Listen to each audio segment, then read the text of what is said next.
Muito boa noite, queridos amigos, queridos irmãos, sejam todos bem-vindos aos canais virtuais da Sociedade Espírita Francisco Cândido Xavier. Está começando mais uma palestra online da Sociedade. Aqui, o Espiritismo nos convida a uma reflexão sobre as leis naturais e as leis de Deus, os valores espirituais, a partir da nossa própria consciência, com lógica, com harmonia, com sabedoria e com caridade. Como fazemos em todos os trabalhos presenciais da Sociedade Espírita, aqui também iniciamos uma oração de abertura. Então, serenem os vossos pensamentos. Elevem as suas almas, os seus corações ao Mestre Jesus, ao Pai misericordioso, para que possam, nesta noite, nos abençoar, nos envolver,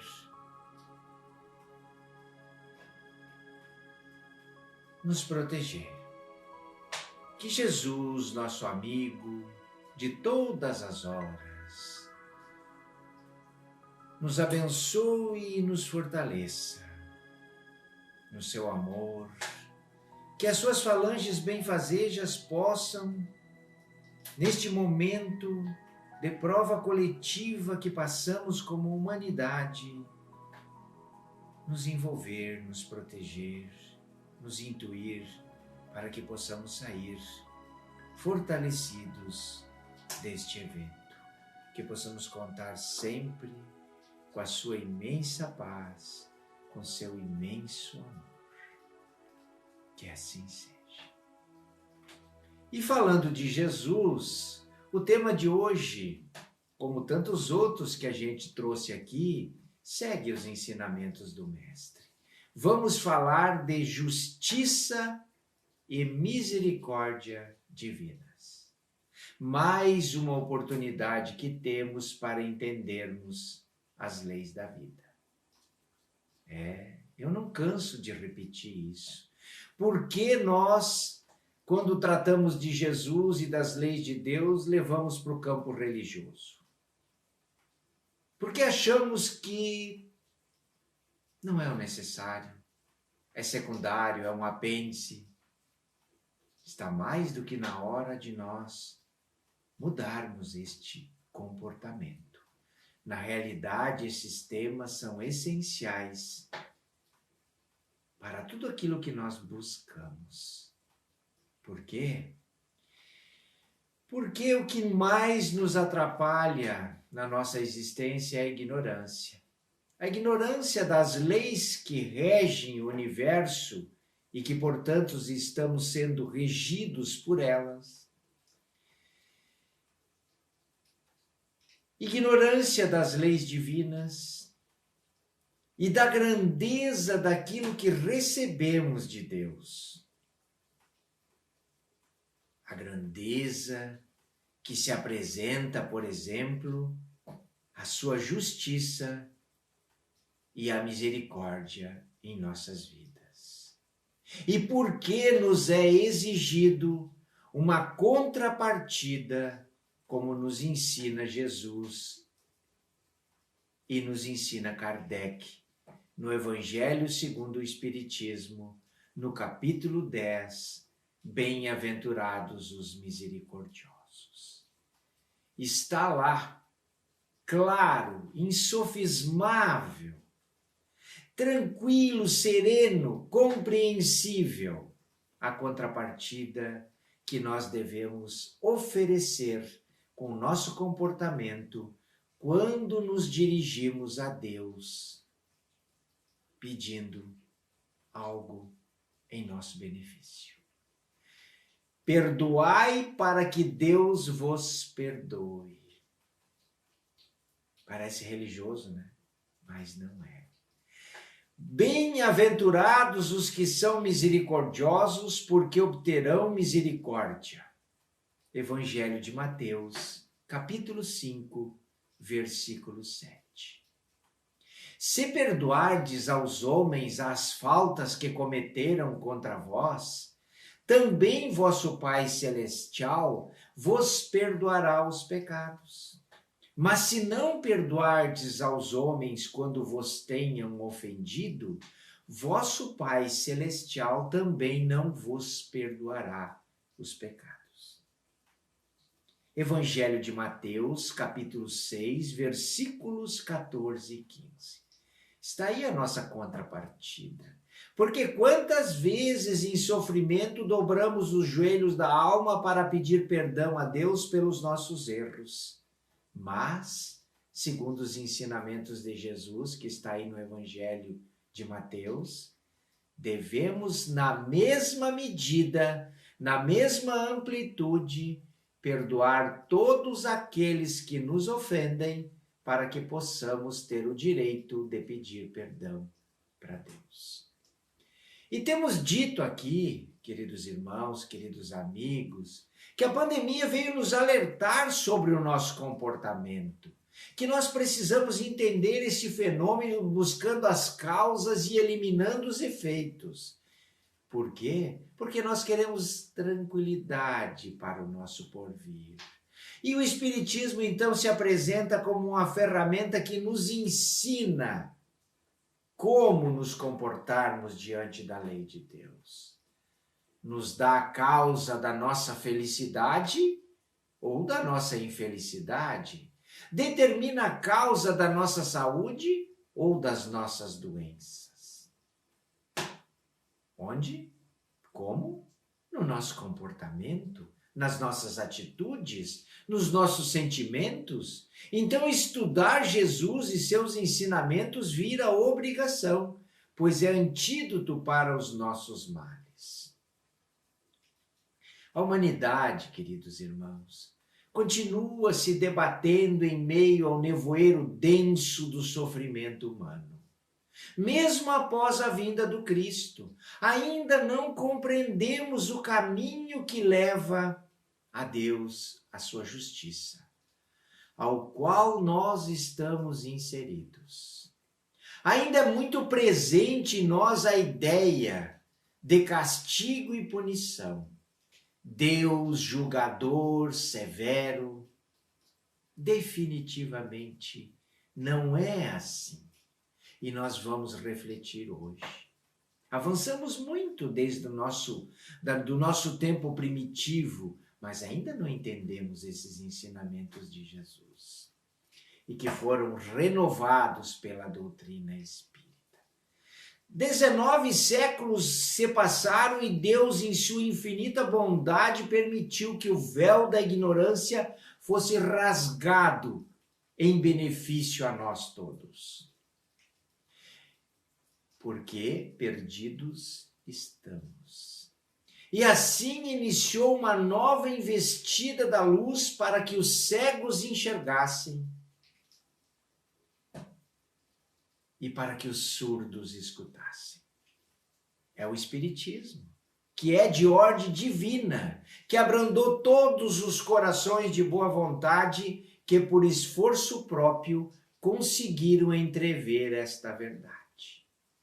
Desde o momento em que o codificador francês transcreveu a última linha, a última frase da obra O Céu e o Inferno, foi dado a nós, seres humanos, compreender com clareza os mecanismos da justiça divina, cujo único objetivo é a glorificação do Espírito. E Jesus é muito claro quando nos insere neste assunto. Querem ver? Quando, em determinado momento da sua caminhada, do seu sacerdócio, dos seus ensinamentos, foi questionado por um doutor da lei, Nicodemos, depois dele ter calado os saduceus com as suas preleções, Nicodemos pergunta: mestre, qual é o maior mandamento da lei? Jesus respondeu: Amarás o Senhor teu Deus de todo o teu coração e de toda a tua alma e de todo o teu espírito. Este é o maior e o primeiro mandamento. O segundo, que é semelhante a este, é: amarás o teu próximo como a ti mesmo. O primeiro mandamento já estava lá em Deuteronômio 6:5, no Antigo Testamento. Então já vem da lei mosaica, da lei judaica. E o segundo foi inserido por Jesus nos seus ensinamentos. Estes dois princípios, antes deles, somente a dúvida acompanhava aqueles que desejavam de alguma forma compreender como se processa a justiça divina. Necessário se faz que o ser humano se eleve além desta vida. É preciso que olhe para o passado, para existências anteriores, onde encontram-se as causas dos sofrimentos e das alegrias de hoje. Sem o conhecimento da reencarnação, jamais poderíamos conceber um Deus soberanamente bom e justo, pois de alguma forma ele se tornaria parcial, uma vez que alguns nascem num berço de ouro, por exemplo, enquanto outros nascem em condições paupérrimas. Como explicar que em alguns brota a saúde de forma natural e outros, desde a tenra idade, já demonstram uma fragilidade orgânica? Inúmeras doenças, problemas psíquicos, famílias com seus integrantes se odiando entre si, não encontram a paz, enquanto que outros a paz reina soberana. Como entender esses laços de família distribuídos desta forma, sem levar em conta as vidas anteriores da criatura?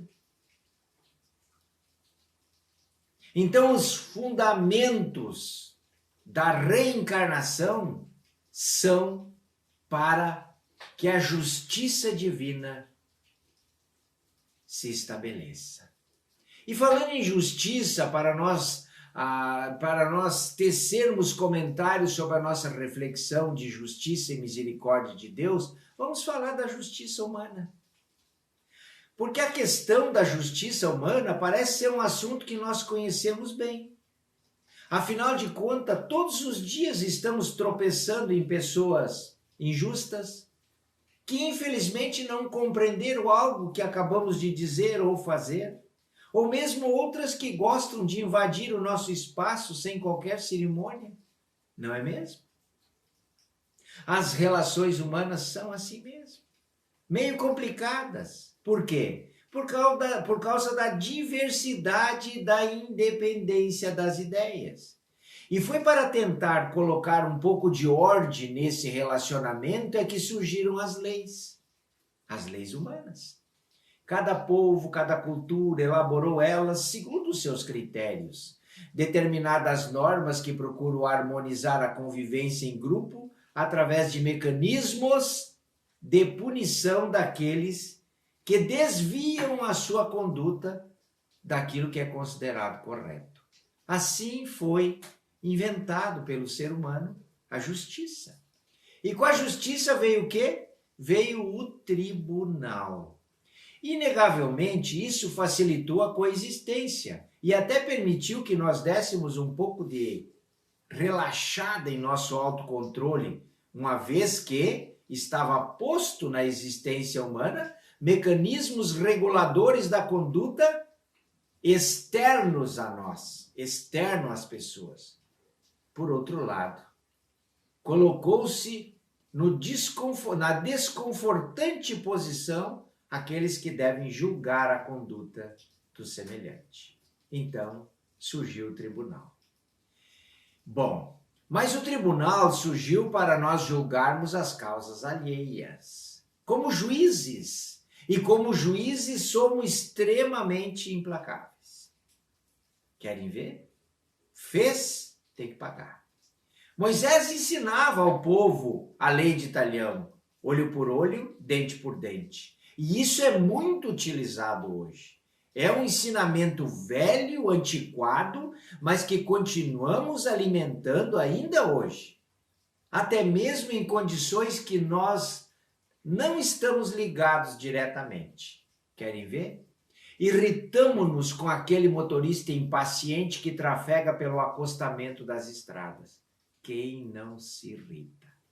Mas depois comemoramos como se fosse uma vitória, como enxergamos lá na frente, a polícia o detendo e o multando. Crime e castigo. Mas a coisa complica muito quando nós somos juízes da nossa própria causa. Quando passamos a julgar com essa rigidez nós mesmos. Basta que façamos algo que julgamos ser errado para que sintamos imediatamente o sentimento de culpa. O sentimento de culpa não é uma coisa ruim na sua criação, porque estabelece o momento em que nós descobrimos que erramos e vamos mudar de rumo. Mas quando nós persistimos nessa culpa, quando nós alimentamos ela, quando nós corroemos com ela, ela é doentia, ela amassa, ela nos diminui.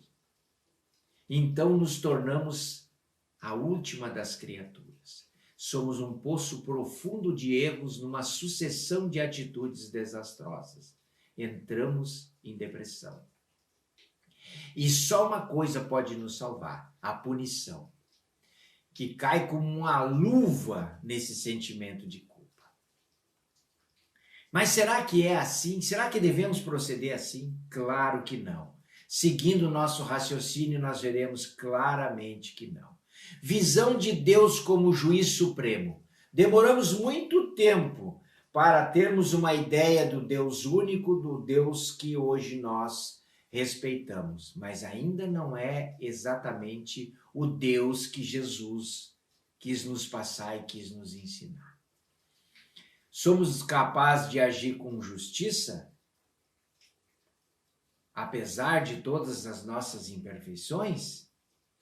O que então dizer sobre a aplicação dessa mesma justiça quando é feita por Deus, todo sábio e todo poderoso? Nós ainda pensamos assim. Querem ver? Está lá ele, o Deus homem, aquele velhinho barbudo, cajado na mão, em seu trono, com o enorme livro da vida de cada um de nós, onde anota todos os nossos débitos e nossos créditos, até mesmo aqueles que passam despercebidos pela justiça comum, para depois aplicar o devido corretivo. Não é assim que nós pensamos? Não se trata de lei de causa e efeito para nós isso? Não somos responsáveis por todos os efeitos a que dermos causa? Como costuma dizer um amigo, a nossa limitada capacidade de compreensão nos garante que, se chutarmos uma lata hoje, poderemos amanhã reencarnar sem a perna que chutou. Nós somos rigorosos conosco mesmo. Mas a justiça divina está longe deste conceito de crime e castigo.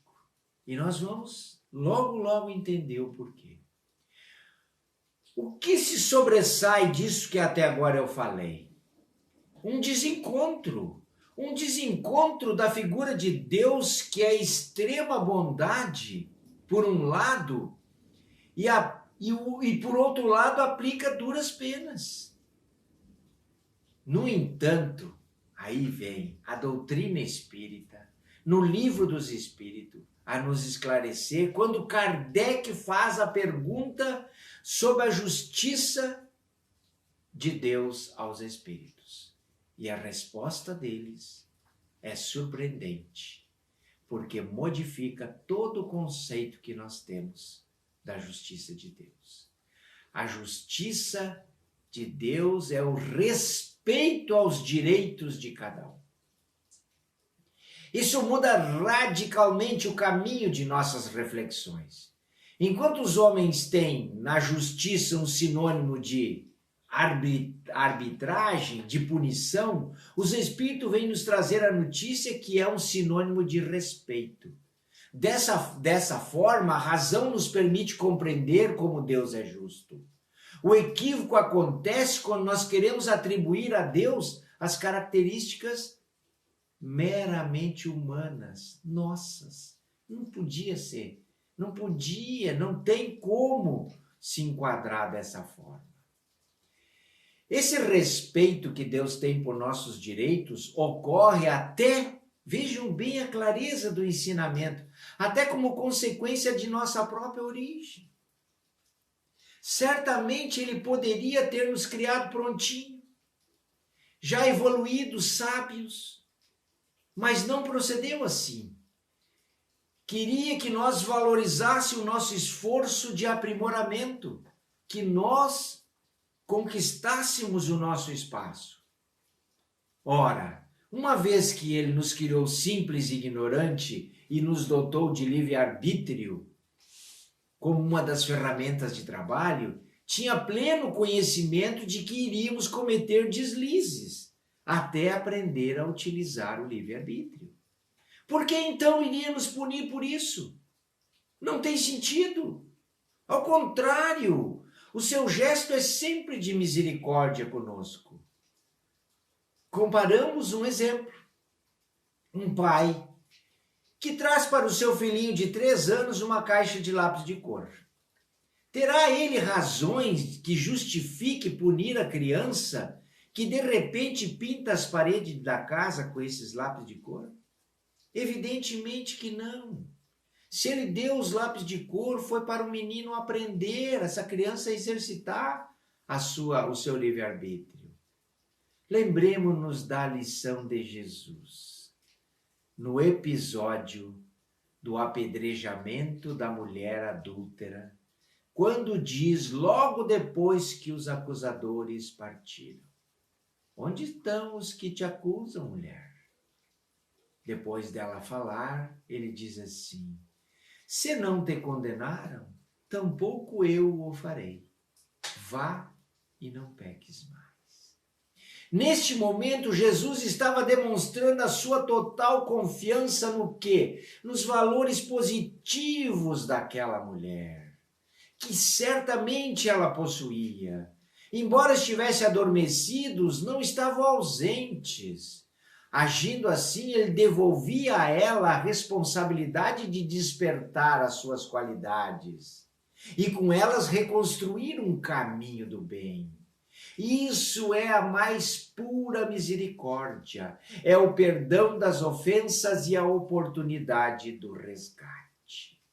E não foi só nessa passagem, e também em tantas outras parábolas, Jesus sempre procurou trazer a figura do Deus Pai, do Deus bom, do Deus justo e misericordioso, que não age através do castigo, mas da misericórdia. Mesmo porque pregava a caridade e não poderia agir de forma diferente. Nós temos na lei de causa e efeito não a forma erro-punição, como estamos habituados a pensar. Segundo a misericórdia divina, as ações são apenas o fruto do uso do livre-arbítrio, ao passo que a reação são as oportunidades que temos de usufruir o bom uso dele e as oportunidades de aprendermos com os nossos erros, ao mesmo tempo em que vamos reparando um verdadeiro prêmio à nossa autoconfiança, vamos reparando os erros cometidos. Mantém-se assim a nossa responsabilidade, pois se por um lado não somos castigados por Deus, por outro lado é o nosso esforço que fará com que nos reaproximemos dele. Este exemplo de misericórdia o encontramos na parábola do filho pródigo, que partiu da casa do pai por livre e espontânea vontade e que por ação desta mesma vontade encontrou de volta o caminho ao lar, depois de passar por condições muito difíceis que serviram, contudo, para auxiliar o seu amadurecimento. Em retornando ao lar, foi recebido de braços abertos, com a alegria de um pai que espera ansioso a volta do filho amado que havia partido.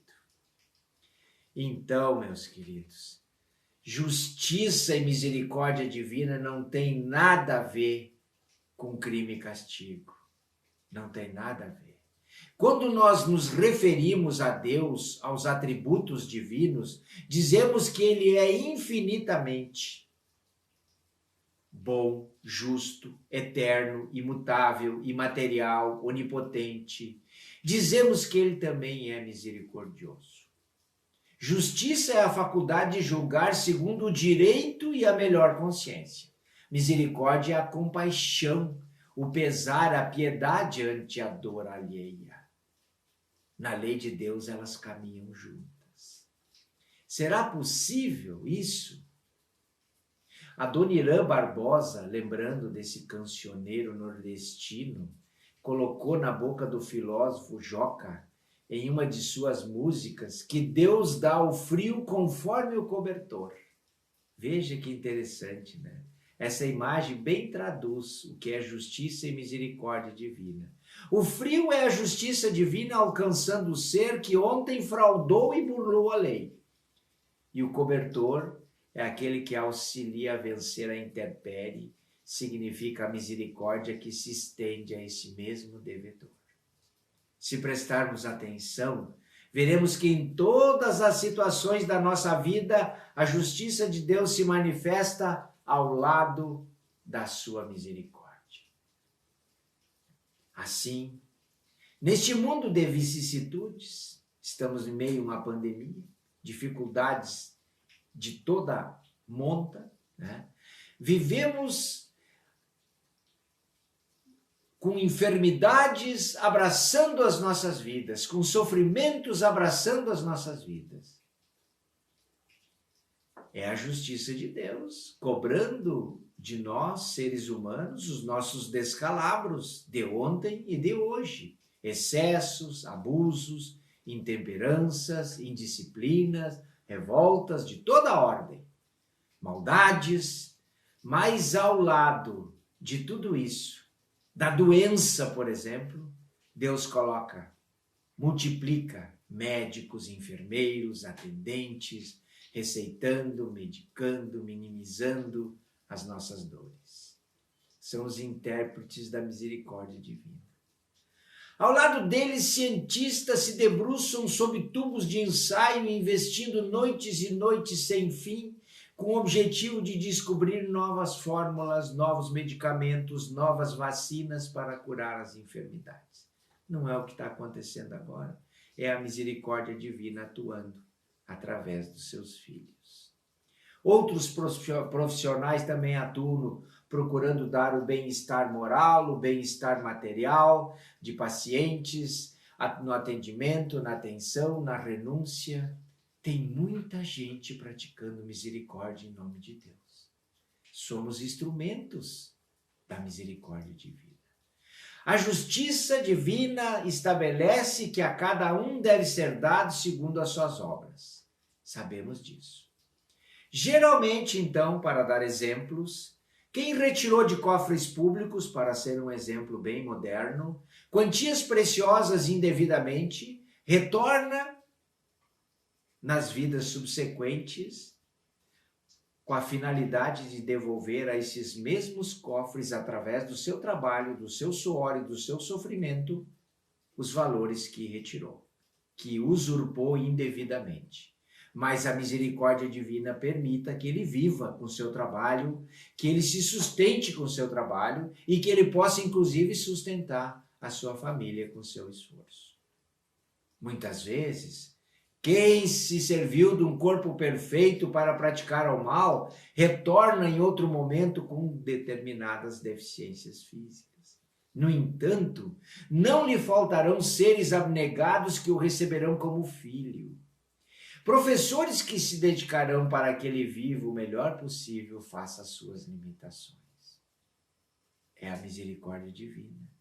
Já pensaram nisso? Não raro, A justiça divina estabelece que o devedor e o credor se encontrem no ninho doméstico e em reencarnações de sacrifício para os devidos ajustes.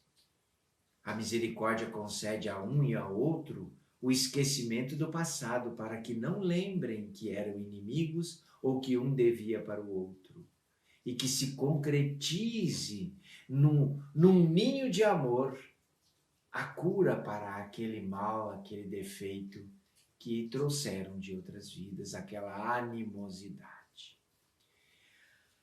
A justiça alcança o devedor e o cobra. A misericórdia se coloca ao lado e lhe oferta o ombro amigo para chorar, o braço forte para amparar, uma voz para renovar o ânimo. Deus é justiça, também é Pai amoroso e bom. A justiça estabelece o ressarcimento, a bondade estabelece a oportunidade da reparação.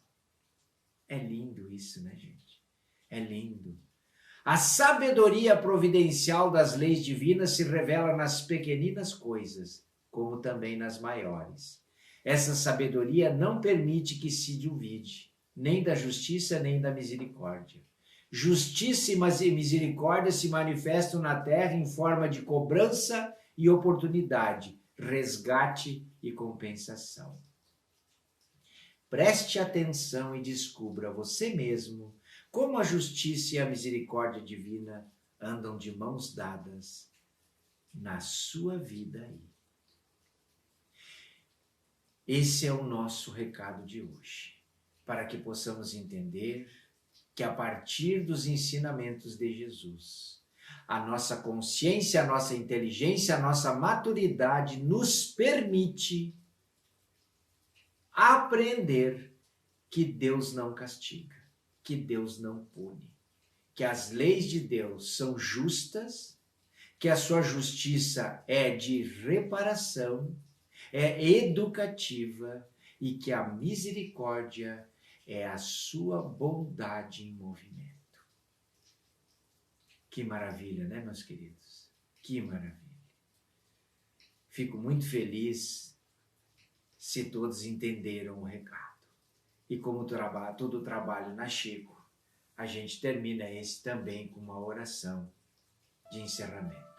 Coloquem as suas águas junto ao aparelho que estão sintonizados e mergulhemos no amor curativo do Mestre Jesus, pedindo que as suas falanges nos envolvam, nos protejam, nos conduzam, nos fortaleçam, melhorem a nossa fé, a nossa coragem neste momento em que estamos em prova coletiva.